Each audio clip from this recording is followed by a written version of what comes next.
So why is this important? Well, it's important for a lot of reasons because one, it is something that you can do throughout the day very easily, and in some instances, you can shift out of a negative state instantly. Hello, everyone. My name is Emily. I am a manifesting coach, and today we are going to be talking about a possibly new method that I think I came up with called the Lucky Club method. That's what I'm calling it. And also, we're going to be talking about mental diet because it's really important. But before we get started, I want to let you know that I am available for one on one coaching if you are interested in that at all. There is a link below in the description box. So, to begin, for those of you who don't know, your mental diet is basically just the collection of thoughts and feelings that you're having throughout the day and how you monitor them. So, if you have a really poor mental diet, you might not even be aware of the things that you're feeling and thinking throughout the day, and maybe you are just mostly on autopilot. You don't give it any extra thought, you just keep going about your day. Or you could have a really poor mental diet if you are aware of your thoughts and feelings and you just are not doing anything about it. So, a really good mental diet is one where you are aware of what you're thinking and feeling. And anytime any negative thought or any negative feeling pops up, you remind yourself of what it is that you actually want. You remind yourself of something more positive. So, for example, if you are trying to manifest an SP and your SP is not responding to your texts, and you think to yourself, they're avoiding me, they don't like me, they don't want to talk to me. A good mental diet means that when you recognize that that was your first reaction, you remind yourself that you're creating this. You remind yourself that you are the god of your reality. Everyone is you pushed out. You remind yourself that your SP is obsessed with you. They adore you. And of course, they're just busy right now and they can't wait to talk to you again. So, again, your mental diet is just monitoring these thoughts and these feelings, and you don't allow your initial gut reaction to things to get in the way of your manifestation. So why is this important? Well, it's important for a lot of reasons because one, it is something that you can do throughout the day very easily, and in some instances you can shift out of a negative state instantly. Another reason why it's so important is because, like I've said before, your thoughts and your feelings are your guides through this process.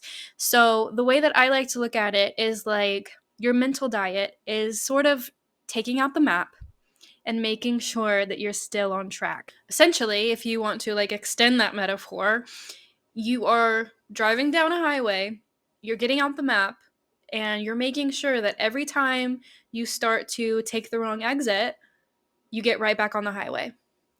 And another added bonus to that is that a lot of people really, really want to see results really, really quickly. But results have to happen internally first. And so the more you are aware of your thoughts and feelings, the better you'll be able to recognize a change. So if you're really, really strong and really diligent about doing this mental diet work, you will notice that these negative thoughts and these negative feelings just don't show up as much. And that is going to be a really good, really key indicator that you are almost there, that your manifestation is coming. So, your mental diet should be something that you work on as often as possible. Preferably, every negative thought that you have should be flipped to something more positive. I understand that that might not always be feasible, especially if you are, easily distracted, or, you're just busy and you just go on autopilot sometimes. But a trick that I tell my clients is that if you're not used to this, you can just set a timer, every hour, every half hour, whatever works for you. And when that timer goes off, you remind yourself to check in. What are some things I've been thinking? What are some things I've been feeling? And what instead should I be thinking? What instead should I be feeling? So that way you can start to get used to checking in with yourself pretty regularly. I mean, it should be something that you just are naturally aware of. And it's going to take time, it'll take practice. It's a skill just like anything else. And so the more you do it, the easier it'll get. And another thing that I have to let you know is that, sometimes it'll be so easy to shift. And all you have to do is just remind yourself of your power and remind yourself of the story that you want to be true, and that's enough. Sometimes, though, that might not be so easy. So, if we take that example that you are trying to manifest an SP, you're waiting on a text message from them, and they are still not responding. So, your gut reaction is to think that they don't want to talk to you and they're avoiding you. So, then you remind yourself that everyone is you pushed out. You remind yourself that, of course, they love you. Of course, they want to be with you. Of course, they want to talk to you. And that's just not enough. You still feel pretty let down and disappointed, and you still have all these negative emotions going on. And so, what you could do in that moment really just depends on where you are and what you want to do, because nothing should ever really feel forced in this. It should still be fun. So, if you are in a position where you can go down and do a stronger technique like scripting or visualizing or meditating in sats or something like that, then do that at that moment. If you can't, if you are, just busy or at work and there's just not any time for you to actually go and do something like that, or if you just don't really feel like doing it right now, that's perfectly fine. That's okay. You can take a moment, you can take a break. Just remind yourself to sort of put a bookmark in this. And what I usually do is that going to bed that night, I will revise it. So the way that you revise it is going to really depend on you. I mean, there's no rules here. You can imagine whatever you want to imagine. You can imagine that you had the most perfect day with your SP and that they responded to you immediately. Or you can imagine that you just didn't have a reaction. But at the very least, you have to imagine that you did not have a reaction and that you still felt throughout the whole day, you felt as if your SP was already yours. So if you don't know, revision can be done in any way that you want to. You can visualize, you can script, you can just affirm, affirm, affirm. It doesn't matter. Whatever your technique is, you can incorporate revision to that. I like to visualize before I go to bed.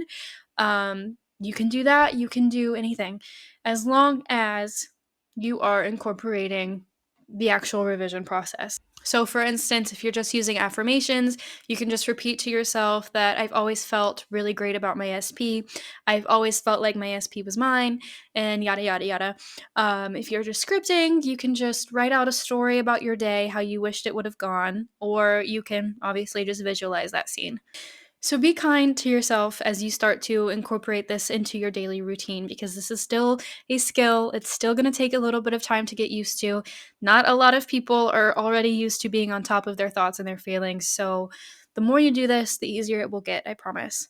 So now let's talk about the Lucky Club method. This is a method that I haven't seen anyone else talk about. I don't know that I am the one that created it. It kind of just popped into my head, but I don't know. There could be somebody out there who's made a video very similar to this from years ago that I might have watched, and I don't know. So if you have heard this before, let me know.